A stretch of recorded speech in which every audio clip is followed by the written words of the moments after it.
This is Fred Ricciani of TSC News here to recap WWE Monday Night Raw Slammy Awards Edition, December 21st, 2015. This Raw emanated from the the adopted hometown of Brock Lesnar, Minneapolis, Minnesota, where he made a name for himself in the world of amateur wrestling, NCAA wrestling, former NCAA heavyweight champion. But unfortunately, Brock was nowhere to be found. Neither was Sting, who won an award. Neither was The Undertaker, and neither was John Cena, who was confirmed to return next week against Alberto Del Rio, albeit in a non-title match. You see, the best way to describe this edition of Raw is just simply weird. Just weird. Weird from the voting, weird from the pacing, weird from the segments, weird from the main event, weird from the finish. I mean, weird everything. So let's start from the beginning. Kind of walk you through the reoccurring theme of the show outside of the awards, and tell you how things ended, and then we'll go over the awards. So we had Stephanie McMahon come out because, of course, on any show, on any Raw, you need a long, boring promo, preferably with the Authority. So Stephanie McMahon comes out, says she's in a happy mood. She's in a real happy mood because it's Monday Night Raw, and it's the Slammies, and everybody's jolly and excited. It's the holiday season. And then Roman comes out to cut her off, and he's happy. Crowd's reacting to him positively, although I will say it was not a tippity-top guy reaction, at least at the beginning of the show, which is surprising. You'd think at the end maybe the crowd would kind of be tired, and they were tired. I mean, it's a long show, and there was a lot of talking, and frankly, not enough wrestling, in my humble opinion, for a 3-hour broadcast. But Roman came out. He essentially just kind of cracked jokes, said he doesn't sweat Stephanie, he doesn't sweat Vince McMahon, and he doesn't sweat Triple H. And oh, by the way, he hasn't seen Triple H in quite a while. Well, that's funny because I saw Triple H no-selling his injuries on NXT. And then I saw Triple H on Instagram and Twitter no-selling his injuries, doing some dumbbell presses. So, man, for an old-school guy that's sure into kayfabe or seemed to be into kayfabe and selling and attention to detail, he sure as hell didn't sell the angle with Roman Reigns very hard. I mean, I guess he's been off TV, and not everybody follows his Instagram and Twitter and watches NXT or the network, but still, do you really have to post your workout videos? Do you really have to appear on NXT? I don't think so, but hey, he runs the company. He can do whatever the hell he wants, so screw what I have to say, right? So Stephanie orders Roman out of the ring. Roman says, "These people don't want me to leave the ring." And the crowd, was positive, but again, it wasn't a gigantic reaction. And she ordered him out of the ring. They kept going back and forth. And then she was like, "I'm going to make you get out of this ring," and blah, blah, blah. And I was like, oh, God, she's going to slap him again. Instead, he left the ring, went through the crowd. Crowd was happy, went, through the crowd, and, he's a man of the people. And she said, "You know what? I'm going to book Sheamus versus Dean Ambrose inside of a steel cage. This is on you, Roman." So it's going to be Dean Ambrose versus Roman Reigns. Excuse me, Dean Ambrose versus Sheamus inside of a steel cage, which if you're watching live on YouTube right now, we are simulating in the TSC News Arena on WWE 2K16. So, all throughout the night, we had the League of Nations take out a bunch of geeks. We had Neville, who somehow won Breakout Superstar of the Year as voted by the fans. He got completely punked out by Kevin Owens, who said he deserved the award. And Neville, being the valiant babyface, just said, "Whatever, Kevin." Yeah, some babyface. So later in the show, he got destroyed by Rusev. Later in the show, the Usos got destroyed backstage by the entire League of Nations, including eating a bro kick in the backstage area, which is wacky. Sheamus could have just hit him with the belt. He could have hit him with the pipe. He could have hit him with his big Irish fists. No, he has to go for his finishing move backstage. And, of course, there's always pipes and boxes conveniently lying around backstage during a brawl. And, yeah, that's what happened. So we had Dean Ambrose come out, get bro kicked to hell, and then Dean Ambrose did something he always does. He came back to life. He was resurrected. He was like Goku with the 7 Dragon Balls. He rose from the dead, and he held his own. He kept going back and forth with Sheamus, survived the white noise, survived a bunch of throws into the cage. I mean, this guy was so resilient, but he needed a little bit of help because, you see, League of Nations was at ringside.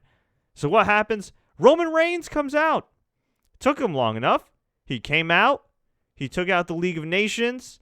He threw Dean Ambrose a chair. Dean used the chair on Sheamus, hit him in the gut, hit the dirty deeds on the chair.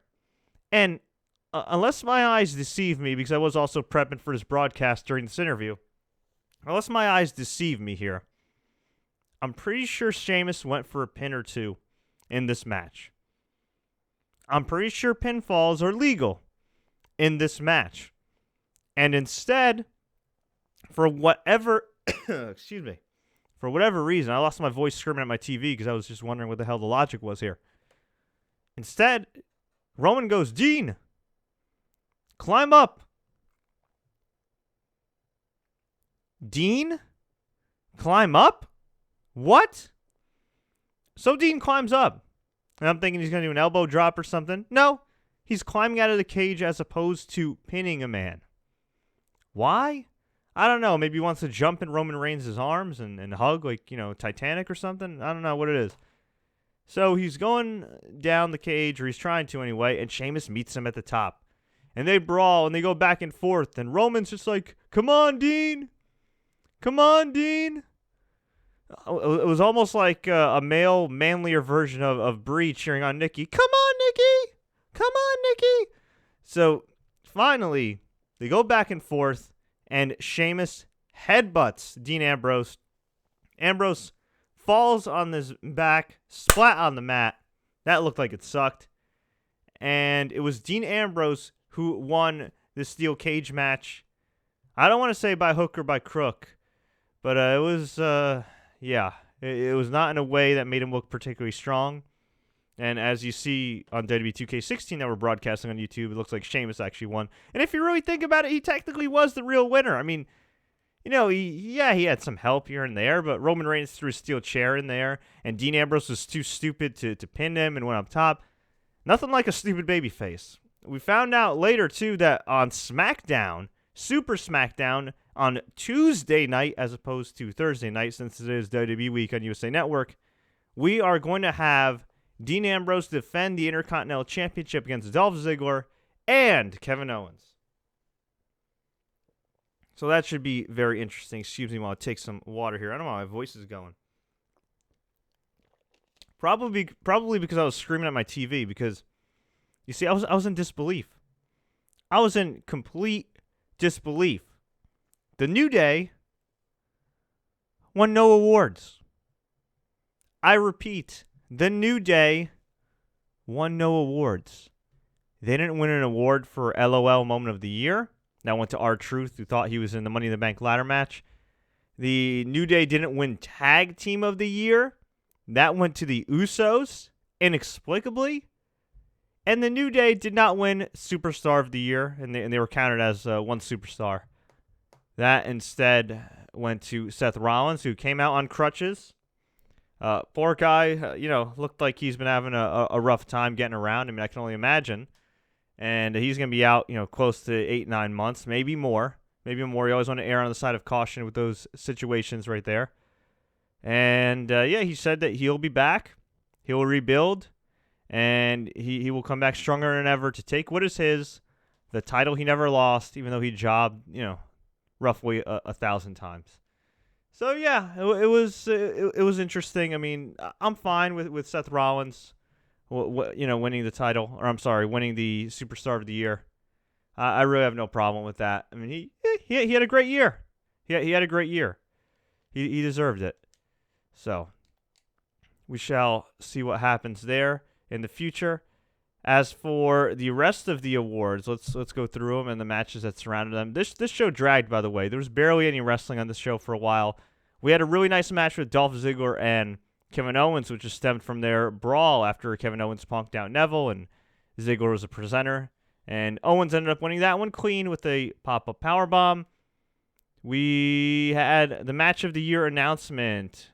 Undertaker versus Brock Lesnar, Hell in a Cell 1 over the likes of John Cena versus Brock Lesnar versus Seth Rollins at Royal Rumble. Personally, I thought that was the WWE match of the year, but hey, it's fine. Sting versus Triple H at WrestleMania, definitely not a match of the year candidate in my opinion. John Cena versus Kevin Owens at Elimination Chamber. I would have voted. Actually, that's the one I would have voted for, just given the impact and the fact that Owens won in his debut, and it was such a different match that John Cena's had before. And a fatal four-way match between Reigns, Ziggler, Owens, and Del Rio on Raw on October 26th. That was all right. I mean, that was a pretty good match too, but yeah, I don't know if we call it the best one. But Undertaker and Lesnar, hey, they left it all out there in the ring. I'm fine with that. This is also a moment of the year was Rock and Ronda Rousey. That's fine. Diva of the year, Nikki Bella. And what's funny, or not so funny, depending on your humor, was R-Truth impersonating Steve Harvey, because or doing a Steve Harvey impression. Because, of course, if there's one guy that needs to be the dude that flubs everything, whether it be Green Bay or Milwaukee, Wisconsin, whether it be him thinking he's in the Money in the Bank ladder match or not, whether it be him talking to an invisible person, it's R-Truth. So he played the role of Steve Harvey from Miss Universe. He announced Paige as the winner, and they said, "Sorry, Paige, the winner's Nikki Bella," which was kind of funny, kind of cute. And Nikki Bella came out and cut like a total babyface promo, and she put over all the women, and it was very reminiscent of AJ Lee's speech a couple years ago, where it was almost like a farewell. It was almost like, with the benefit of hindsight, AJ Lee telegraphed her eventual retirement. And I'm not saying Nikki Bella's going to retire, but she's had neck issues. She's currently rehabbing, and her status, her future is certainly in doubt right now in the ring. I hope she comes back. I really do, but we'll have to find out. And oops, got some updates there via PS4. Forgot to shut off those notifications, but cool. Batman update. I guess I'll play that later. We had the surprise return of the year award. Sting got that one. Sting was not there to accept. We had the Hero in All of Us award presented by Coca-Cola, which is a huge sponsorship for WWE. Kudos to them and for NBC Universal getting them that sponsorship. That's a kick-ass sponsorship. And this went to the most charitable superstar of the year. It was a little cringeworthy for me. Not because I didn't think it was a nice honor or anything. It just felt weird, having a competition between who's the best human being. I mean, Titus O'Neil does a lot of great work. Natalya does a lot of great work. Big Show, Mark Henry, John Cena, Roman Reigns, they all do a lot of great work. Why do we need to, put some type of, I don't know, like award or something? You know what I mean? Put like a label. Why not just give an award to all the WWE superstars? Or you know what? Why not give an award to all the charities that they participated in or something? Get a representative of, Connor's Cure and, the cancer stuff and the USO, and like get pretty much any charitable organization they're involved in. Just get one rep and present like an award, a trophy of their own to them, and say, you know what, you guys are the real heroes, blah, blah, blah. Thank you so much for allowing us to participate and to help you guys out. That to me would have been a little bit classier than giving it to John Cena. It was still classy. It was still cool, but I don't really think there's a loser there when you're doing stuff from the heart. That's just my opinion. As I noted before, Seth Rollins won Superstar of the Year. Oh my God, shocking moment of the year was Kalisto doing the Salida del Sol through the ladder at TLC. Well deserved. Well deserved. He cut an awkward promo wearing his lucha mask and a suit. He looked pretty sharp. I really do hope that he can do more in 2016. The guy is ridiculously talented.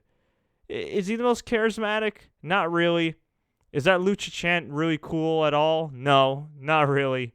But he's a guy with a ton of talent in the ring. He does have some star quality. He can speak perfect English as well as perfect Spanish. So why wouldn't you do something with him? Guess that remains to be seen. Hopefully they'll do something with him. But I'm kind of surprised. I guess people have short memories, because that one over Seth Rollins cashing in, and that one over Sheamus cashing in at Survivor Series as well. LOL moment of the year was R-Truth. We had Breakout Superstar of the Year, as I mentioned, Neville, which is very surprising to win over Kevin Owens and Charlotte. Extreme moment of the year was Roman Reigns destroying the League of Nations and Triple H at TLC. That was fine. That was fine, although my money was on Undertaker and Lesnar's massive brawl, which was one of the best brawls in WWE history. Seriously, that was great. Double cross of the year was Damien Mizdow eliminating The Miz from the Andre the Giant Battle Royal, which turned out to be the height of both guys in that feud. And sadly, Big Show won for some strange reason, and Mizdow faded into obscurity. Little surprised that Jon Stewart, costing John Cena the U.S. title at SummerSlam, didn't win. And, let's see. Let's look at the other nominations here. Stardust turns on Goldust. That's stupid. Paige attacks Charlotte and Becky Lynch. That's stupid. Randy Orton turns on the Authority. No, okay. That was fine. That was fine. I'm happy for Mizdow. I like Mizdow, so good that he at least got one award. Best Original WWE Network Show was the Stone Cold Podcast. Makes sense to me. Rivalry of the Year, Undertaker, Brock Lesnar. That works for me. Very surprised that Cena and Owens wasn't listed in the nominees. It was Cena and Rusev instead, along with Reigns and Wyatt. Team Bella versus Team Bad versus Team PCB. Ugh. And Randy Orton versus Seth Rollins. Ugh. Tag Team of the Year, Usos. Still can't believe it. But hey, good for them. Best John Cena U.S. Open Challenge against Cesaro on July 6th. No argument there. That was an excellent match. Hashtag of the Year, Suplex City. Again, no argument there. Celebrity Moment, Stephen Amell dives onto Stardust. That was pretty cool. That was very cool, but I think Jon Stewart should have won, given all the mainstream exposure. I just laugh at the cast of Entourage introducing Zack Ryder as a nominee. No, sorry. And I love Entourage. To tell me you just didn't see that moment of the year, Brock Lesnar coining Suplex City at WrestleMania. That's pretty cool. And, overall, a nice little award show. Just, unfortunately, it was dragged out across 3 hours with not too much wrestling. It was all right. But just way too much talking. Honestly, I barely have any recollection of what happened outside of the main event in terms of in the ring. Let me see if there's anything else I missed before I get to your questions here. Because like I said, Neville lost to not Kevin Owens, Rusev. Oh, here we go. The Wyatt family destroyed Kane, Tommy Dreamer, and the Dudleys. I have no idea what the point of this was, but all I can say is this. Bubba Ray Dudley, that's what happens, I guess, when you openly beg WWE on Twitter, and I guess to some extent bug them, to hire your girlfriend, Velvet Sky, who, with all due respect to her, very nice girl, met her a couple times at some shows, is no good in the ring. Sometimes you want to keep things private. That's just some advice here. Just some advice, which I think it's a lesson he's unfortunately learning the hard way because he's becoming the Dudley Death Jobber. That's what happens. You petition for your girlfriend to get hired on Twitter, and then you job to Eric Rowan and Braun the Strowman. Dolph Ziggler lost to Kevin Owens. And were there any other matches? Oh yeah, Alberto Del Rio beat Jack Swagger. This is all right. Nothing great. Nothing we haven't seen before. Oh, Usos beat the New Day in a 2-on-3 handicap match. Poor New Day. Rusev beat Neville. And, Becky Lynch beat Brie Bella. Becky Lynch has some new gear. So she's looking good. Way better than the other gear she was rocking, whatever the hell that was. And as I mentioned earlier, Dean Ambrose beat Sheamus in a non-title match inside of a steel cage when he stupidly decided to escape the cage as opposed to pinning Sheamus. But whatever. They like to book him like an idiot. So let's go to some questions. Justin Reside asks, are we getting a 6-man tag TLC match in the TSC WWE Universe? Oh, well, I should mention that we started doing our own WWE Universe Mode series on TSC News right here on this YouTube channel, youtube.com/thesportscourier. I just uploaded a few clips of Chad Gable and Jason Jordan's debut, the reformation of the Shield, and much, much more. But I will be releasing full episodes, so maybe like 10, 15 minutes we'll see what happens. We'll see what my schedule looks like, but it's going to be leading up to Extreme Rules. Just to give you guys a very, very brief synopsis, as I know people want their questions answered. Pretty much, we kick things off with a few weeks away from Extreme Rules. Roman Reigns is the WWE World Heavyweight Champion. He has to not only take on the returning Seth Rollins, but two of his new associates hired by the Authority, Chad Gable, and Jason Jordan of NXT. And if they can help Seth Rollins win the title, they get main roster contracts and a tag team title shot. I also have a Brock Lesnar-Bray Wyatt feud going on, and the rekindling of John Cena versus Kevin Owens, leading up to a big multi-man tag match featuring a very special WWE Hall of Fame guest appearance at Extreme Rules. You want to find out more? You're going to have to watch the videos, and you're going to have to stay tuned for episode 1 of our WWE Universe Moach, which will be coming up this week as a Christmas present to all you guys. Okay. Santino Marella as the big get at the Slammys equals a thumbs down. Yes, Scott Anderson, my usual co-host. Santino being the only surprise guest, not feeling it. You couldn't have Sting do an interview via satellite. You couldn't have Brock Lesnar appear. You couldn't have John Cena appear a week early. Come on, man. Or at least do like a thing on screen, remote as well. Yeah, I wasn't feeling that one. JB says, I hope KO wins the IC title back tomorrow. I think it's too early to take it off Ambrose. I think the problem is it's one of those matchups at TLC where neither guy could really afford to lose, but they booked it anyway. And to me, I think you need to protect Ambrose. I think he should be protected as the number 2 babyface. And I guess when John Cena comes back, he's going to slide down to number 3 babyface. But he should still be remotely protected, which, frankly speaking, I don't think he was tonight. And with Owens, he probably should have been kept away from Ambrose. It all depends on what they're doing. If they're going to go with Owens versus Brock Lesnar, which is a rumored matchup for WrestleMania, I'm cool with that, but they got to put some steam on him. And if that's the plan, and you want to give him the IC title, sure, but I just think it's way too soon to take it off of Ambrose. But you know what? They want to do something special for the Tuesday Night Smackdown. They want to make SmackDown feel special before they debut in January. I could see them doing that. I will say this. I'm not a fan of those SmackDown trailers. I think that they need to emphasize the action, and instead all they're doing is having these stupid, comedy bits and everything. For those that don't know, and I'm sure most people have seen these SmackDown ads, it's the Authority kind of reenacting like a scene from Office Space from back in the day. And they're saying, okay, how can we promote SmackDown? And they have all these superstars auditions saying stupid things, like Paige saying, oh, things sound cool in a British accent. I could say things in a British accent.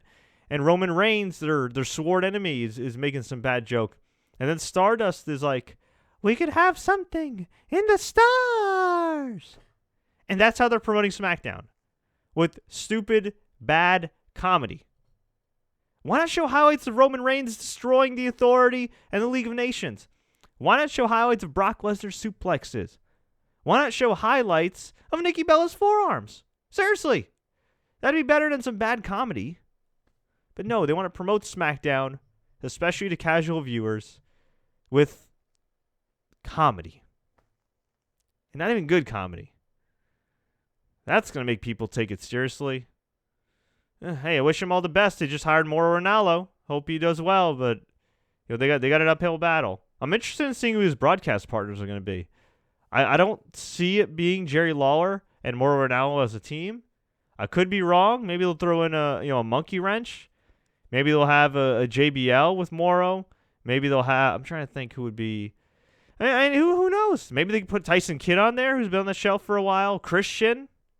They could put him on there. Daniel Bryan. I mean, you never know. You never know, but it's going to be interesting. And at the moment, I'm more interested in the SmackDown announced team than I am the actual storylines that are going to be playing out on SmackDown. But maybe that'll change after watching SmackDown on Tuesday night. Who do you want to see win the Royal Rumble? Supaton 1. Who do I want to see win the Royal Rumble? That's a good question. Based on who's active right now, geez, that's a really, really tough question. if they hadn't blown the Dean Ambrose Roman Reigns first time ever matchup, I'd say Dean Ambrose. For the sake of putting over another young guy, another guy for the future, I would still say Dean Ambrose. My runner-up would be Kevin Owens. As far as who I think is probably going to win, and honestly, right now it's wide open because it all depends on what they do for the title match at the Royal Rumble. If Triple H is not in the title match, I could see Triple H, yes, in 2016 now, Jesus, winning the Royal Rumble, and that to me would not. I would not like that. It'd be kind of sad. I'm not saying it's best for business, but if you're going with the Roman Reigns Triple H matchup and Roman Reigns is going to remain champion leading up to WrestleMania, I guess it makes sense because you don't want to devalue the Royal Rumble where you have one guy win and then say Triple H beats him for the right to face Roman Reigns at Fastlane. Man, that is a tough one. You could do John Cena.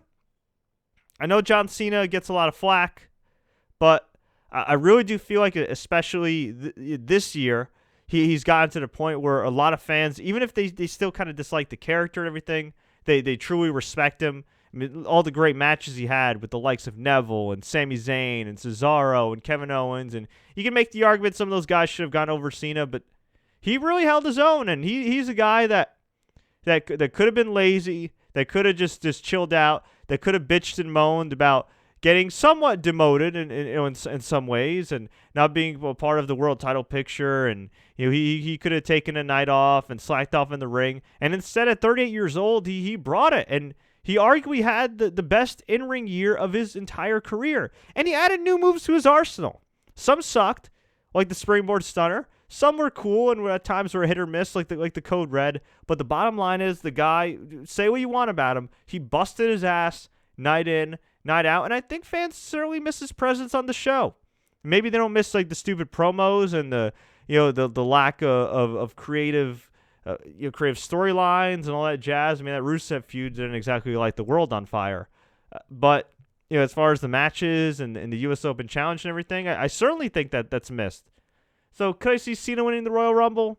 Yes, I can. Would I want to? Not necessarily, but if you want to do Cena versus Roman Reigns, there is no bigger stage than WrestleMania. I think in some ways it's a very unique matchup just for the crowd reactions alone. I think it's intriguing. And it's also intriguing because we don't know where Roman Reigns is going to be at in 3 to 4 months. It's possible. It is possible that Roman Reigns may not have any more goodwill with the fans. It's possible that the ratings may still suck, and I'm not going to totally put that on him. The Authority's still dominating. The Authority's technically still the top heels, and to me, when it's two non-wrestlers as your top heels, that's never a good thing. So, if you do Reigns versus John Cena, you can promote it as John Cena going for his 16th world title, and you could also promote it as Roman Reigns not having the torch passed to him, but ripping the torch out of John Cena's hands, or at least trying to. And if you see Roman Reigns starting to fluster or fail or whatever, you can go with John Cena, old reliable, for the short term. And who knows? You have John Cena beat Roman Reigns. You make a big deal about him winning his 16th world title. And then you have Roman Reigns turn heel. Boom. There's your new top heel. You have John Cena for the time being, and then you can elevate somebody else as your top babyface. I don't know who. Maybe you wait for Seth Rollins to return.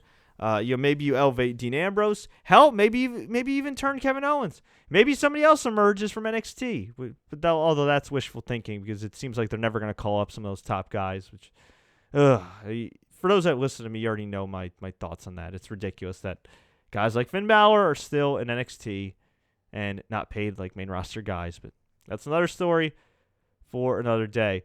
So yeah, as far as who's most likely right now, assuming it's going to be Sheamus versus Roman Reigns at Royal Rumble, which I think would be stupid, but it looks like they may do that. Triple H or John Cena.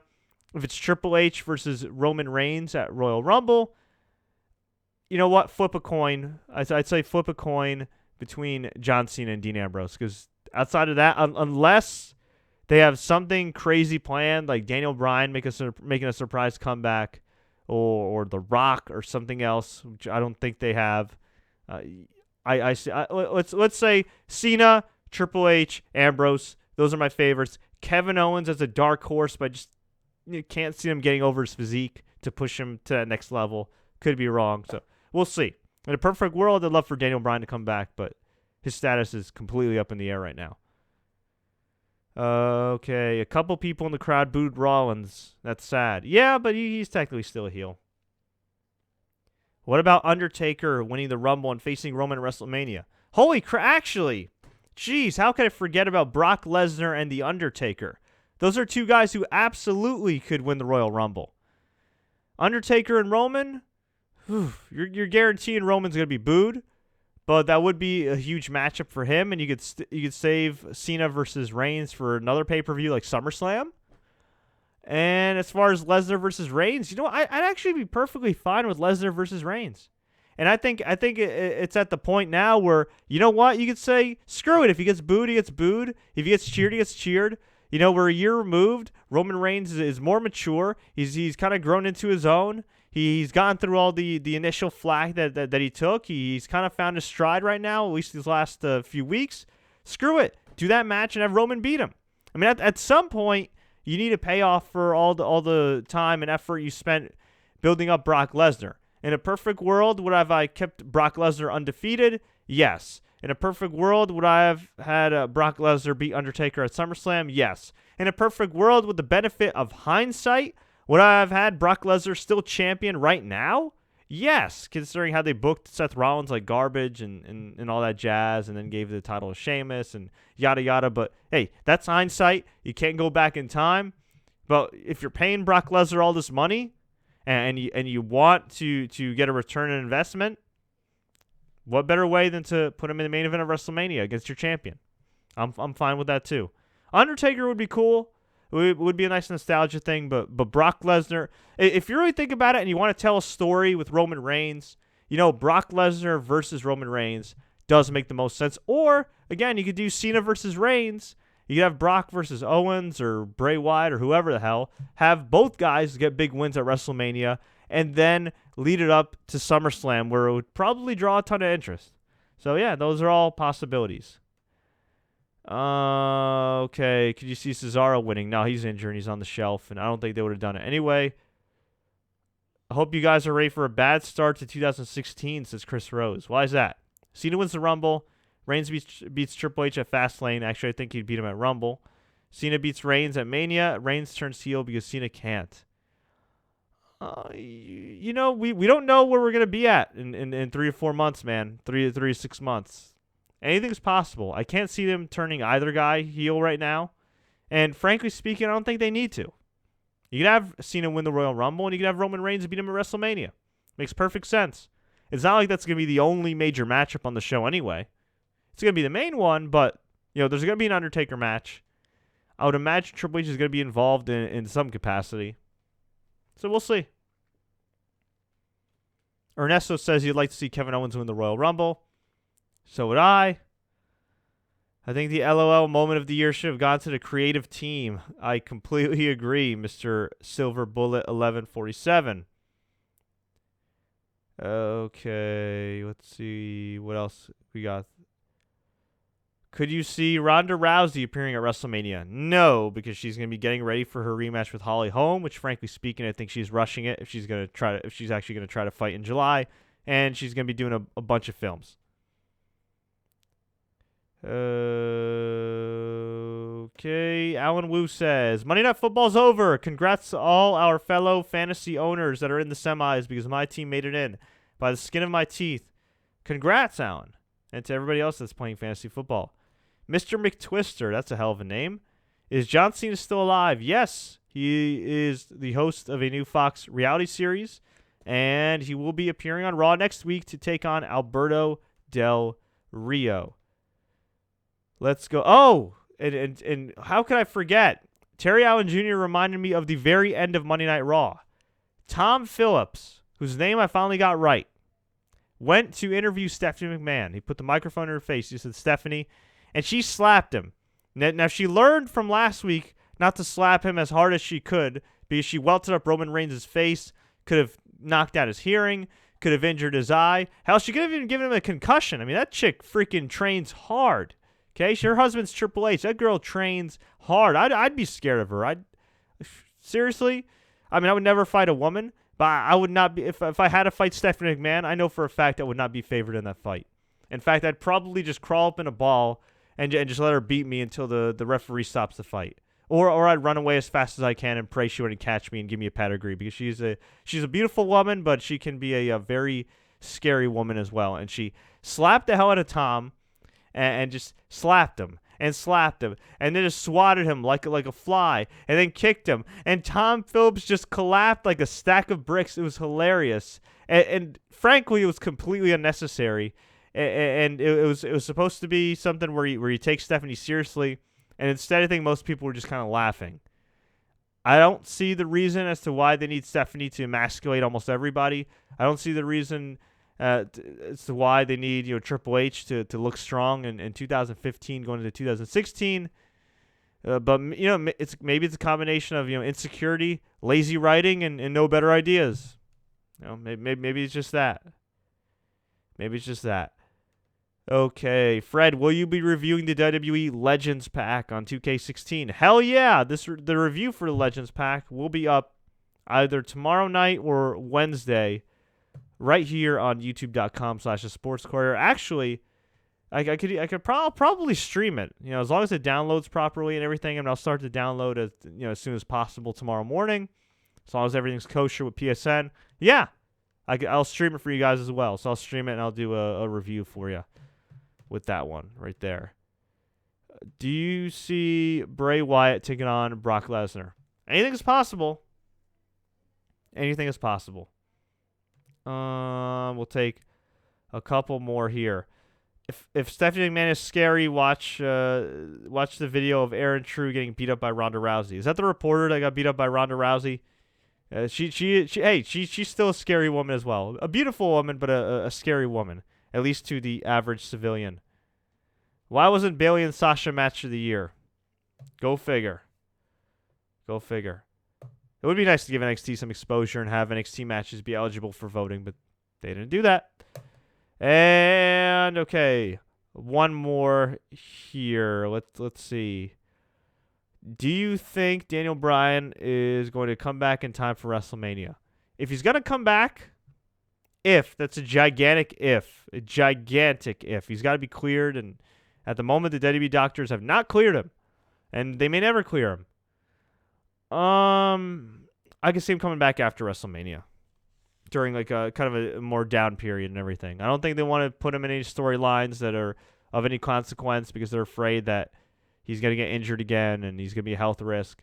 And again, maybe he'll become a commentator for Raw or Smackdown or something, or pay-per-views. Maybe he'll become the new Raw GM if the authorities finally excommunicated. But yeah, at the moment, his status is up in the air.